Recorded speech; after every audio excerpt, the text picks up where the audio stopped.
Drivers behind the line. 3, 2, 1, go! First 20 seconds, these robots moving pre-programmed and autonomous, trying to score as much fuel as possible during the 20-second time to get that advantage, moving with them into the teleoperative period. 234 Cyber Blue making their way over to the bump and trying to deliver some of that fuel now into their hub. Each of those yellow spheres called fuel worth 1 point for their alliance. That has to be when their hub is active. It could be a robot or human scoring that, just like our Blue Alliance human players demonstrating now.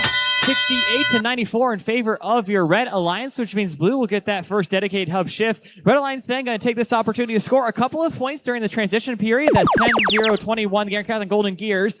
And now we'll play a little bit of game of picking up that fuel and storing it for later. 3176 Purple Precision able to launch a couple of that fuel into their hub, taking quite a long trajectory, making it harder for them to be defended against by their opponents. 7617 Firefish, that's the robot's name. Their team's name is Robo Blazers, causing a little bit of bumper-on-bumper action with Team 45 actually skipping up and over top of their bumpers. That sort of contact is allowed and often expected during the playoff period as teams try to cause as much havoc against their opponents. Red Alliance hub now active, giving them a scoring opportunity. Blue Alliance in just now losing their lead and continuing to apply that pressure. Both alliances can get an opportunity to score twice in the match before we head into that endgame period. Blue Alliance making quick use of the neutral zone to pick up as much fuel. Again, once fuel is scored into the hub, it's expended out the back of the hub into that neutral zone.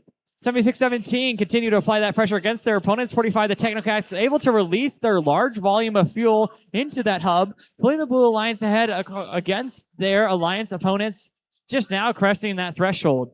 10-0-21, Gear and Golden Gears picking up that fuel and storing it against their Alliance station. However, just like we're seeing with their opponents, they will come over and try to snatch that away. Cyber Blue making their way now over to the Red Alliance side. Both applying that pressure. Garen Catholic Golden Gears missing a good amount of fuel because of that Cyber Blue pressure. These teams continuing to apply that work against their opponents to make sure that they keep that point difference as high as possible.